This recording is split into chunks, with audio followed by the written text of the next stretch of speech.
오늘 민수기만 보면 모세가 먼저 백성들에게 이제 가나안 땅을 정탐해봐라 그렇게 말한 것 같지만 사실은 그렇지 않습니다. 신명기에 보면 이스라엘 백성이 가데스 바네아 땅에 도착했을 때 모세는 이제 쳐들어가서 진격하라 그렇게 말씀했습니다. 그러나 백성들이 아니요, 그 전에 미리 정탐을 했으면 좋겠습니다 그렇게 말했습니다. 신명기 1장 19절 이하 말씀 같이 읽어봅니다. 우리 하나님 여호와께서 우리에게 명령하신 대로 우리가 호렙산을 떠나 너희가 보았던 그 크고 두려운 광야를 지나 아모리 족속의 산지길로 가데스 바네아에 이른 때에 내가 너희에게 이르기를 우리 하나님 여호와께서 우리에게 주신 아모리 족속의 산지에 너희가 이르렀나니 너희의 하나님 여호와께서 이 땅을 너희에게 주셨은즉 너희 조상의 하나님 여호와께서 너희에게 이르신 대로 올라가서 차지하라 두려워하지 말라 주저하지 말라 한즉 너희가 다 내 앞으로 나와 말하기를 우리가 사람을 우리보다 먼저 보내어 우리를 위하여 그 땅을 정탐하고 어느 길로 올라가야 할 것과 어느 성읍으로 들어가야 할 것을 우리에게 알리게 하자 하기에 내가 그 말을 좋게 여겨 너희 중 각 지파에서 한 사람씩 12를 택하매 그들이 돌이켜 산지에 올라 에스골 골짜기에 이르러 그곳을 정탐하고 그 땅의 열매를 손에 가지고 우리에게로 돌아와서 우리에게 말하여 이르되 우리의 하나님 여호와께서 우리에게 주신 땅이 좋더라 하였나니라. 이스라엘 백성들이 호렙산에서 시내산에서 한 1년 정도 머물면서 하나님의 말씀을 받았습니다. 그리고 계속 진행해서 가데스 바네아까지 도착했는데 이 가데스 바네아는 오아시스 지역입니다. 그리고 광야와 이 가나안 땅의 경계가 되는 지역입니다. 이곳을 넘었으면 이제부터 가나안 땅입니다. 근데 모세가 자 하나님이 약속의 땅이 눈앞에 있으니 들어가서 차지하라. 그러나 백성은 두려웠습니다. 그래서 먼저 정탐꾼을 보내는 게 좋겠습니다 그렇게 말했습니다. 모세가 이 말을 듣고 틀림없이 하나님께 기도했을 거예요. 그랬더니 하나님께서 그렇게 하라고 허락해 주셨습니다. 하나님은 이 정탐꾼이 돌아와서 어떻게 보고할까를 부정적으로 보고할 것을 미리 아셨으면서도 왜 이 정탐을 허락하셨을까요? 하나님은 그들 속에 있는 숨어있는 비신앙을 숨어있는 불신앙을 드러내기를 원하셨습니다. 그래서 정탐을 시켰더니 40일 이 가나안 그 지역은 그렇게 넓지 않습니다. 우리 한국의 이 강원도 정도 크기입니다. 그 강원도 정도 크기 그 땅을 40일간 탐지했으니까 아마 사실 다 뒤져봤을 거예요. 그리고 보고하는데 그 땅이 비호강은 틀림이 없습니다. 그런데 문제는 그 땅은 비어있는 땅이 아니고 거주민들이 있는데 그 거주민들은 덩치가 무지무지하게 큽니다. 거인족입니다.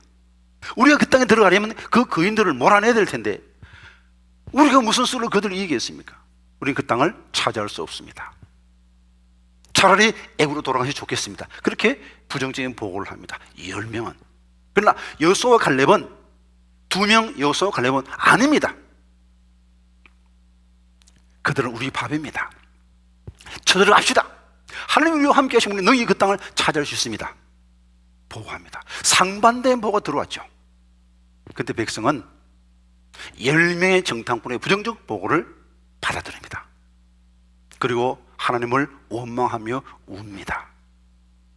그리고 차라리 애굽으로 돌아가자. 저 가는 사람들의 칼에 죽느니 차라리 애굽으로 돌아가시 낫겠다. 그렇게 말합니다. 그때 하나님께서 진노하셨습니다. 그래? 죽겠다고? 못 들어가겠다고? 내 귀에 들린 대로 행하리라. 다시 뒤로 돌아 다시 광야로 가게 했습니다. 사실은 당장 거기서 다 진멸하려 했지만 모세가 간절히 중보기도해서 모세의 말을 듣고 하나님께서 당장 죽이진 않았지만 다시 광야로 돌아가겠습니다.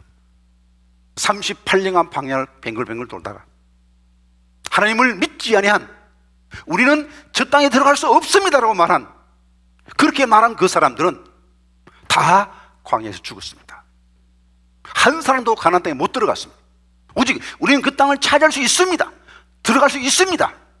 믿음의 고백을 한 여호수아와 갈렙만, 1세대 중에는 여호수아와 갈렙만 그 땅에 들어갈 수가 있었습니다.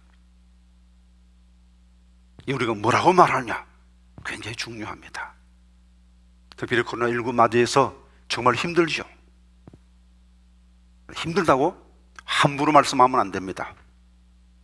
하나님을 원망하는 말을 하면 안 됩니다. 원망죄는 믿는 사람만 할 수 있는 죄입니다. 하나님을 안 믿는 사람들 원망합니까? 원망 안 합니다. 왜? 그는 하나님의 존재를 인정하지 않으니까요. 하나님 없다고 생각하기 때문에 하나님을 원망하지도 않아요. 누가 하나님을 원망하느냐? 믿는 사람이 하나님을 원망하는 거예요. 하나님 왜 이러십니까? 하나님 사랑이시다면서요. 하나님 전능하시다면서요. 왜 이런 어려움을 주십니까? 원망 불평하는 거예요. 그것이 얼마나 하나님의 마음을 아프게 하는 걸 우리가 알아야 됩니다.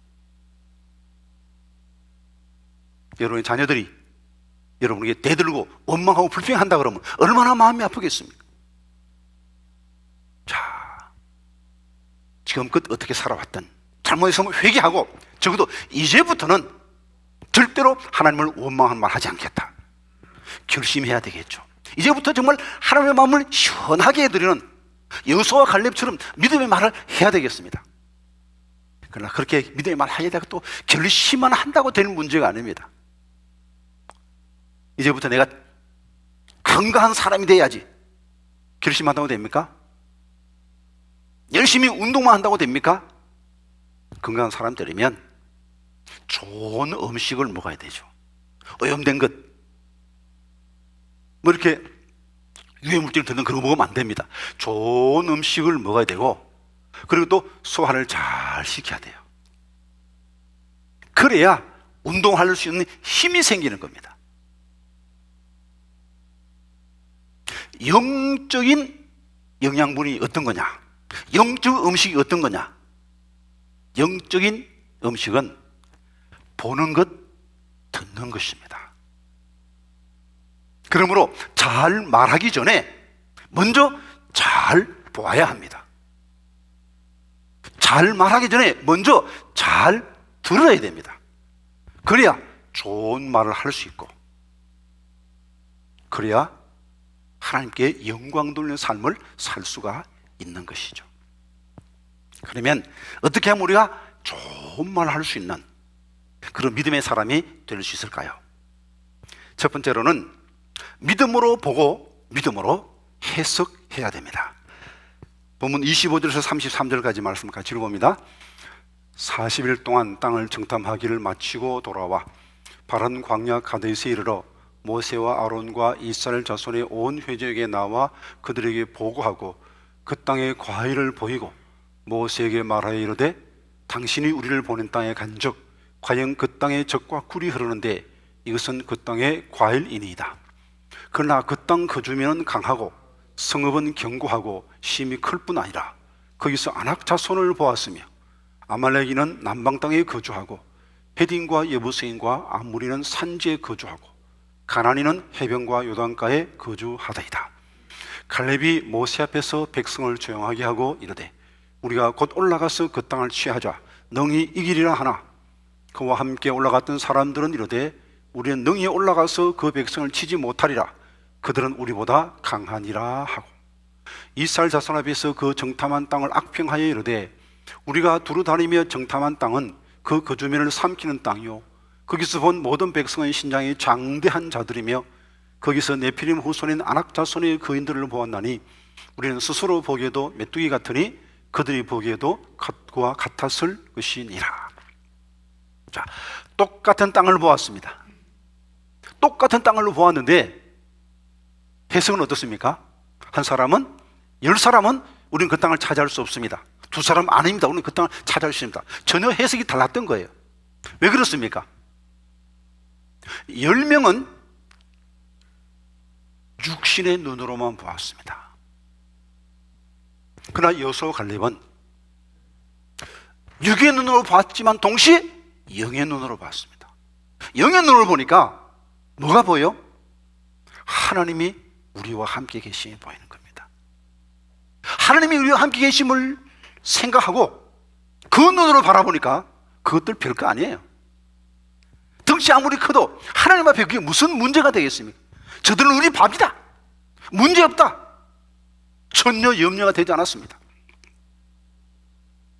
여러분 지금 믿음의 눈으로 바라보고 있습니까? 육신의 눈으로 바라보고 있습니까? 코로나19 지금 전 세계 확진자가 3천만 명이 넘어섰습니다.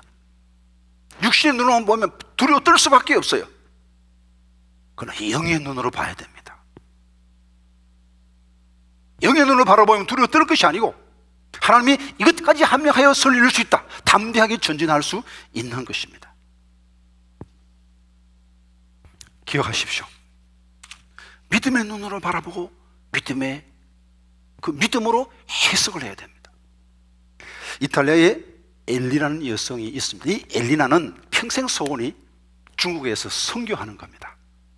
그래서 열심히 공부도 하고 준비해서 드디어 성인이 되자마자 중국 선교소로 떠났습니다.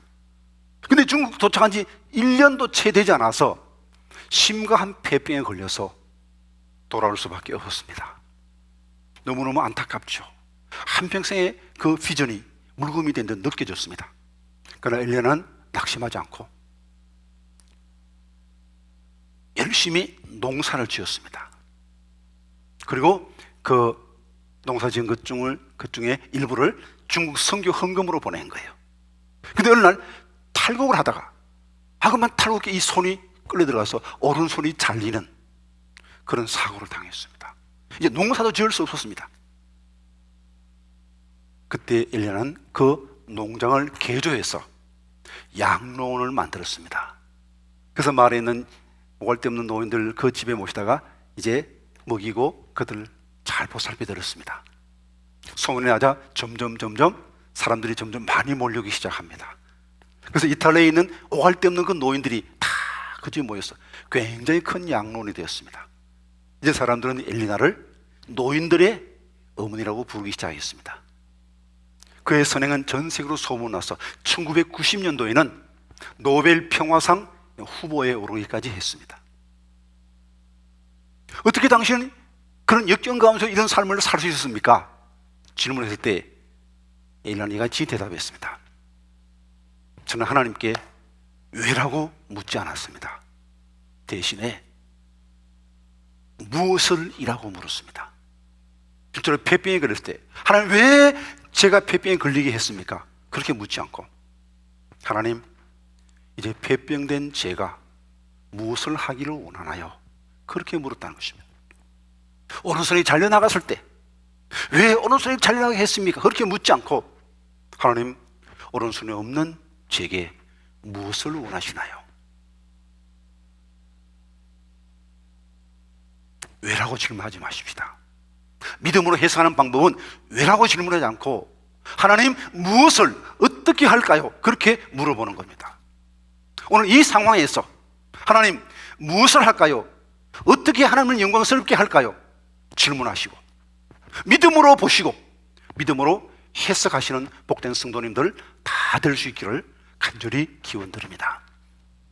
두 번째로 우리가 하나님 귀에 정말 아름다운 믿음의 말을 들려드리기 위해서는 믿음으로 듣고 믿음으로 해석해야 됩니다. 14장 1절에서 4절까지 말씀 같이 읽어봅니다. 온 회중이 소리를 높여 부르짖으며 백성이 밤새도록 통곡하였더라. 이스라엘 자손이 다 모세와 아론을 원망하며 온 회중이 그들에게 이르되 우리가 애굽 땅에서 죽었거나 이 광야에서 죽었으면 좋았을 것을 어찌하여 여호와가 우리를 그 땅으로 인도하여 칼에 쓰러지게 하려 하는가? 우리 처자가 사로잡히리니 애굽으로 돌아가는 것이 낫지 아니하랴. 이에 서로 말하되 우리가 한 지휘관을 세우고 애굽으로 돌아가자 하매. 이스라엘 백성들이 열정탐꾼의 부정적 보고를 들었을 때 그들의 마음이 무너졌습니다. 자, 10명이 말하고 2명이 말하는데, 자, 10대 2도 중요하지만 이 부정적인 보고와 긍정적 보고를 들었을 때 백성들의 마음이 어디에 쏠렸는가? 부정적인 보고에 쏠린 겁니다.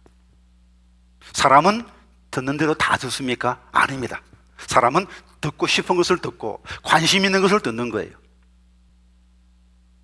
베드로가 무리를 걸어서 예수님께 간 장면, 여러분 설교 들었을 겁니다. 오란 예수의 말씀을 듣고 무리를 걸어서 예수님 가까이 갔습니다.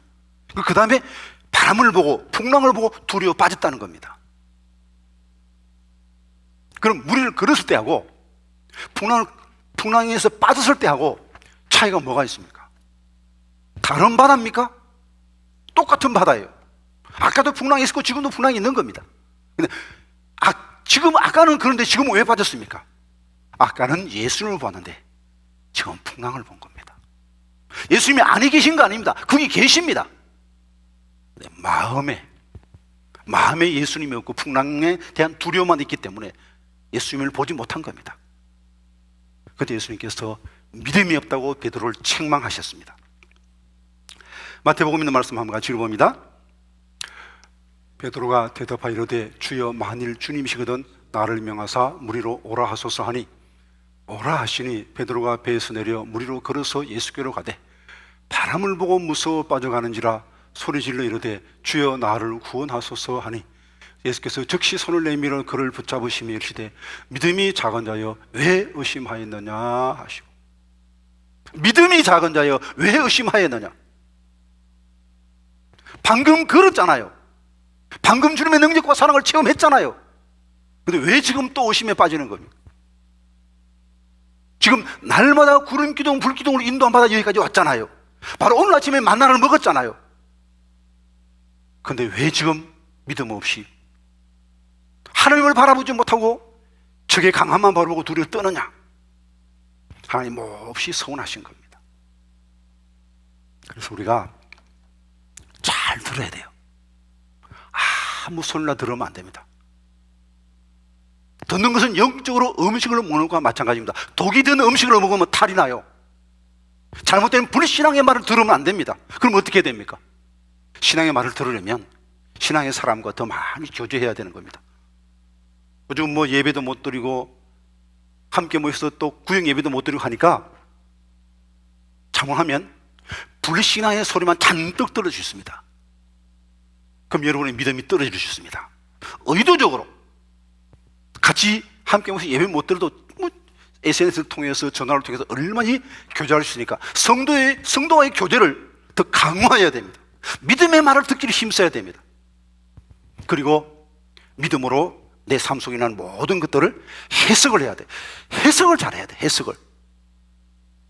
지금 어렵죠. 왜 이런 어려움 주겠어요? 왜 이런 어려움을 주시겠습니까? 이유가 뭐겠습니까? 해석을 잘하셔야 돼요. 아가 생일 맞이했습니다. 생일 축하합니다. 생일 축하합니다.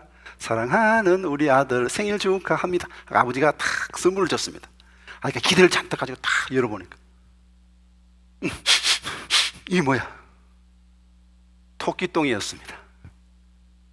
와, 토끼다! 아니, 분명히 토끼똥인데, 이거 토끼다 하고 좋아하는 거예요. 왜 그렇습니까? 아이는 아버지를 믿었거든요. 우리 아버지가 얼마나 좋은 아버지인데, 나를 사랑하는 아버지인데, 토끼똥을 선물로 줄 리가 있습니까? 틀림없이 토끼똥이 있는 거 보니까 틀림없이 토끼가 있겠다. 그렇게 믿은 거죠. 코로나19 때문에 불편하고 경제도 어렵고 다 힘듭니다. 왜 좋겠습니까? 왜? 무엇을 좋겠습니까? 사랑하기 때문에 좋은 겁니다. 천국을 준비하라고, 이 땅에 대한 미련을 끊어버리라고, 영원한 세계가 있다고, 코로나가 없는 천국을 소망하고 천국을 준비하라고 사랑해서 이 어려움을 준 겁니다. 더 깊이 주님과만 교제하자고, 사람과 말 좀 그만하고 내 말 좀 들으라고 입에 마스크를 씌워주신 겁니다. 기억하십시오. 하나님은 좋으신 분입니다. 그리고 그리고 전능하신 분입니다. 우리 믿는 하나님은 천지를 창조하신 전능하신 분이요, 우리 위해서 예수님을 보내신 그 하나님이십니다. 그럼 우리 같이 고백할 수 있는 겁니다. 로마서 8장 28절 말씀 같이 읽어봅니다. 우리가 알거니와 하나님을 사랑하는 자 곧 그의 뜻대로 부르심을 입은 자들에게는 모든 것이 합력하여 선을 이루느니라. 이렇게 고백하는 이유가 뭡니까? 바로 예수님을 보내신 그 하나님을 믿기 때문입니다.